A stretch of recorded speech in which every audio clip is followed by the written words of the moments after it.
नेहा ठाकुर उत्कृष्ट विद्यालयों के राज्य पुरस्कार से सम्मानित राजकीय वरिष्ठ माध्यमिक विद्यालय कोठी का प्रतिनिधित्व करने का गौरव प्राप्त कर आप सभी के समक्ष मेरे सपनों के भारत विषय पर विचार अभिव्यक्त करना चाहती हूँ।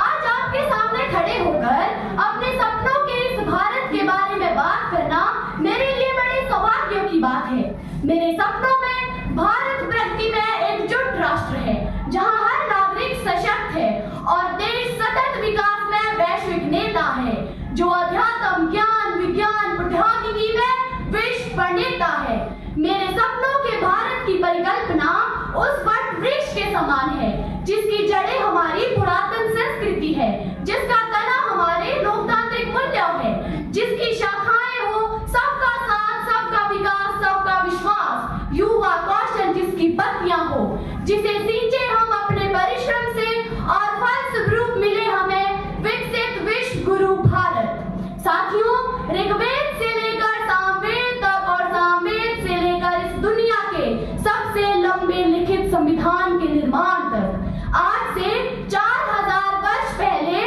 पुष्पक विमान के निर्माण से लेकर आज मिराज और तेजस के निर्माण तक, चंद्रमा और मंगल की पूजा करने से लेकर आज मंगलयान और चंद्रयान को चंद्रमा और मंगल पर उतारने तक, हम एक सभ्यता के रूप में सबसे लंबा सफर तय कर चुके हैं। मैं इस देश के युवाओं से पूछना चाहती हूँ कि क्या ऐसी प्राचीनतम सभ्यता वाले देश को सामाजिक रूप से टिकाऊ बनाने के लिए हमें अपने रोजगार के अवसरों को बढ़ाने की जरूरत नहीं है?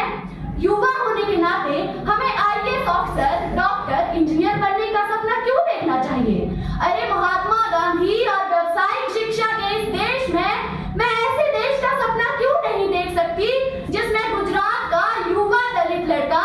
दुनिया का अग्रणी शू मेकर बन जाए? मैं ऐसे देश का सपना क्यों नहीं देख सकती जिसमें तमिलनाडु का बाबर हॉलीवुड अभिनेताओं का हेयर स्टाइलिस्ट बने? क्यों नहीं एंटरप्रेन्योरशिप और स्किल डेवलपमेंट के माध्यम से हमारे युवा नौकरी चाहने वालों के बजाय नौकरी देने वाले बने, यानी जॉब सीकर्स नहीं, जॉब क्रिएटर्स बने? जिस दिन इस देश का युवा सुंदर पिचाई के गूगल के सीईओ होने और सत्या नडेला के एप्पल का नेतृत्व करने पर गर्व महसूस करने के बजाय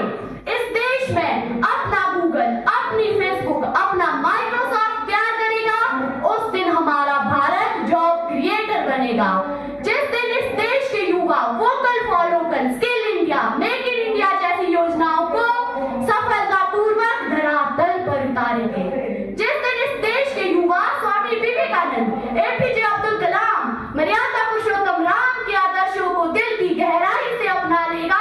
उस दिन से सबके सामने उभर रहा होगा मेरे सपनों के भारत का अखंड, अद्भुत, अद्वितीय, सतत भारत का भविष्य। मेरे प्यारे साथियों, दुर्भाग्य से आज मैं एक ऐसे देश में रहती हूँ जहाँ दूसरों को जीवन दान देने वाली, दिन रात 36-36 घंटे बिना सोए चिकित्सा सेवा देने वाली बेटी के साथ 4-4 हैवान अस्पताल में घुसकर दुष्कर्म करके उसे मौत के घाट उतार देते हैं, और इस असंवेदनशील भारतीय समाज के मुख से उफ तक नहीं निकलती भाइयों और बहनों, उफ तक नहीं निकलती। आज मैं एक ऐसे देश में रहती हूँ जहाँ एक सिगरेट जो अपनी जान ले सकती है खुलेआम बेची जाती है, लेकिन जब एक लड़की सैनिटरी पैड खरीदती है तो उसे काली पॉलिथीन में छिपाना पड़ता है।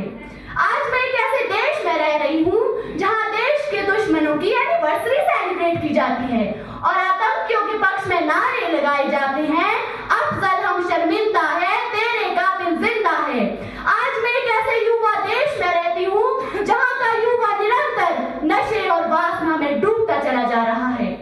बड़े खेद के साथ कहना पड़ता है कि गोरे लोगों को इस देश को छोड़े 78 साल बीत गए,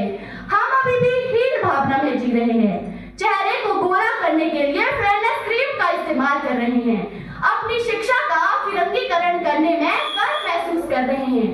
अपनी संस्कृति का पश्चिमीकरण करने में शर्म महसूस नहीं करते। हमें यह समझना चाहिए कि हमारी पहचान जो शिक्षा से तय होने वाली है उसे भारतीय ही रहना चाहिए। मेरे प्यारे साथियों, उसे भारतीय ही रहना चाहिए, अन्यथा मैं कोरे की औलादे मेरे सपनों के भारत के सपने को